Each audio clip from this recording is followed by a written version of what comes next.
Du bien, c'est la fin. Félix Bolandi, conférence de presse, il y a chef de l'État, na président ya Burundi, Ndayishimiye, basali front commun, basali front commun contre les Rwandais. Et front commun, on a dans la diplomatique, c'est d'abord un front militaire.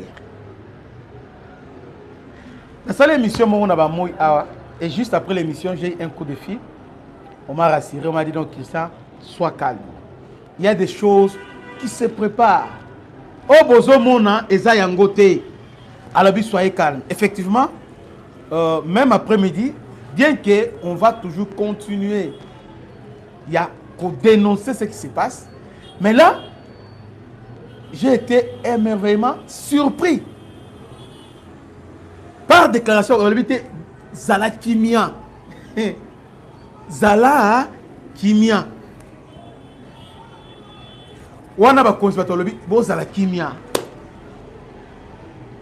y a quelque chose qui se prépare.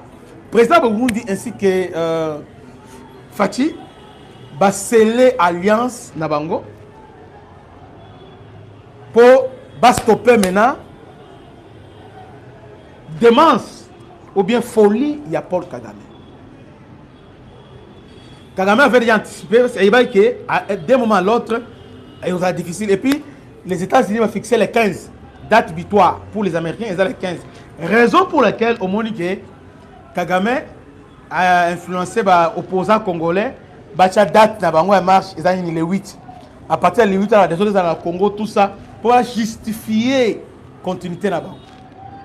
Vous voyez un peu ça? Donc, il y a le président Burundiaye, Betty Katz, Sololi. Mais là, au Burundi, il y avait le meeting aérien à Burundi. Il y avait un meeting aérien à Burundi.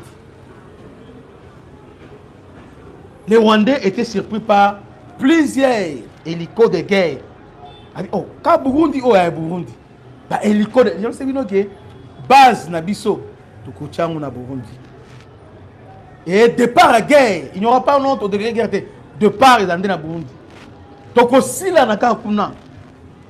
Tokosilana kuna. Et vous allez voir ce qui va se passer. Il y a un espion rwandais, Ben. Hein, c'était Ben Mabunga. Qu'on a arrêté là-bas, qui était venu pour leur espionner, base, tout ça, dans le cadre de la mission humanitaire. Il travaille dans Kachuva. Il est aux arrêts. En tout cas, je suis fortifié, réconforté. Alors, pour revenir avant Yakoleka, na Minembwe, ce qui se passe, nos FARDC, Bazaba héros, ils maintiennent leur position. On vous a dit dès le premier jour que nous contrôlons le Minembwe. Et médias, on ne contrôle pas Minembwe. Et voilà. Vidéo. Deuxième jour, il y a des Rwandais qui ne sont pas Minembwe. On vient de déloger les FARDC dans Minembwe. Alors que, quand nous avons dit que vous avez nié ça. Vous avez renié. Minembwe est une agglomération, il y a plus de 8 villages. Plus de 8 villages. Que on peut, la zone rurale, il y a plusieurs quartiers. On peut appeler ça comme ça. Plus de 8 quartiers. Et le FARDC contrôle au moins 70%. Non, 80%. 80%.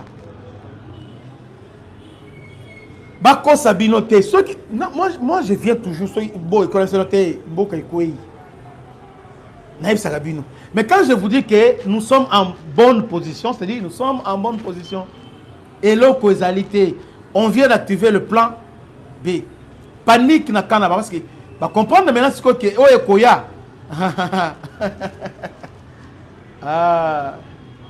Maintenant, il faut on doit maintenant ramener la guerre d'ici qu'à août.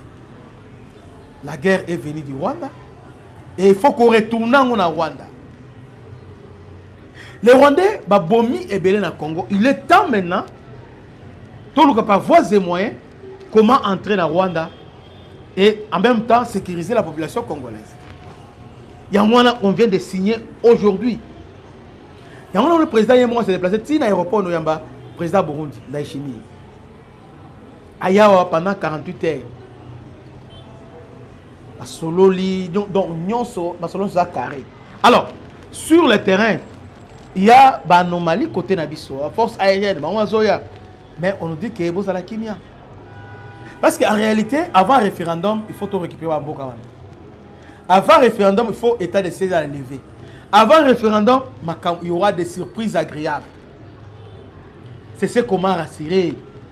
Et moi aussi, à mon tour, je viens vous rassurer qu'il y a des bonnes choses qui se préparent. Makambo bien, Makambo kitoko, pe Makambo oyo. Non, non, non, non, non.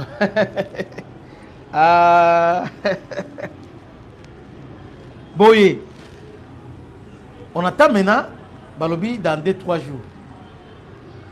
Il y a un mouvement. Eh, les Black Water, beaucoup de gens me disent, mais Black Water, vous savez, papa, maman, ceux qui, bangoba zalagate, ah, les lots, on allait parler. Elles ont monté, ils ont bombardé, les FLS sont là. Vous pensez que Eza Pamba? Non, ces gens-là, ils sont héros dans l'ombre. Ils sont héros, ils sont les héros dans l'ombre. Ils font un grand travail, un travail remarquable, un travail très très remarquable. Tout liké. Au moins nous sommes déjà à 300, nous sommes déjà plus de 330, mais il y a qui nous ont 6 likes. Donc tout liké. Vous likez ou partagez, vous likez et vous partagez. Malamoko, et vous allez pédar madame. Les gens qui nous posent des questions, ah non, Black Water, c'est les FARDC qui se battent contre les Rwandais. Black Water, les Burundais, les Wazalendo viennent en appui. Ils viennent en appui. Bangote, parce que Moni, il faut faire cette distinguo là. Ils allaient bien, parce que les Congolais, nous voulons la distraction, nous voulons loisir. Entre-temps, avec Félix et les autres, nous d'abord, nous devons nous battre. Bango va en appui. Moi, je crois que ils ont collaboration avec Kitoko. Ils forment une très bonne équipe parce que sur de façon Black Water, ils vont travailler. Ah, Chicago, papa. Ils sont là, ils font un travail. Est-ce que, maintenant, la question est belle. Tout à l'heure,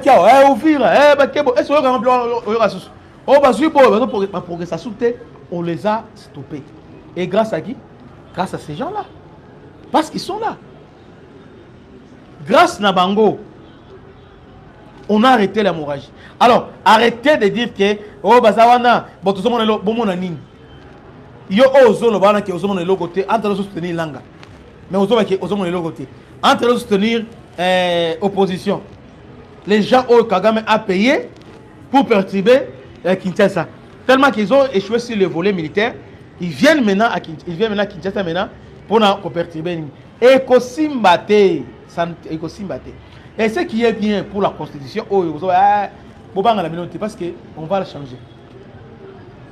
On va changer parce que les Américains, on va la montée, oh, États-Unis à lobby, un tel à lobby, Bango tout va dans la cima, Yamakambo Oyo.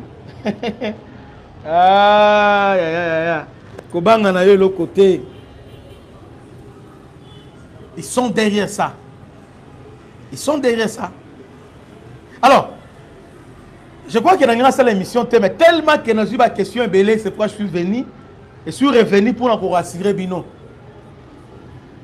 Ceux qui terrain Tengami, je viendrai pour vous dire que le terrain est Tengami. Pour le moment, le FARDC maîtrise la situation. Tout est sous contrôle. Tout est sous contrôle. Tout est sous contrôle. Hein?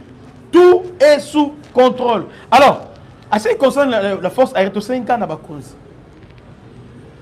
balancer patrouille aérienne. Parce que ce monde qui force aérienne est à l'écolo et télémi. Et comment que ces gens-là, mais tellement que drone na bango et puis c'est ce qui est mal, c'est ce qui nous fait maintenant très mal. Il faut que les drone abisso, il faut que le système anti-aérien D4 on a acheté na Inde, nous devons les utiliser afin de préserver l'intégrité territoriale et de préserver bien-être de la population, qui dit la population congolaise. Donc, pour le moment, le FRDC, vos héros contrôlent la situation. Donc, Bobangelo Mote, nous contrôlons la situation. Salutations spéciales à l'honorable M. Blaise Litoumounizi, chef coutumier Yacham. Salutations. Que Dieu vous bénisse. À la prochaine. Ciao.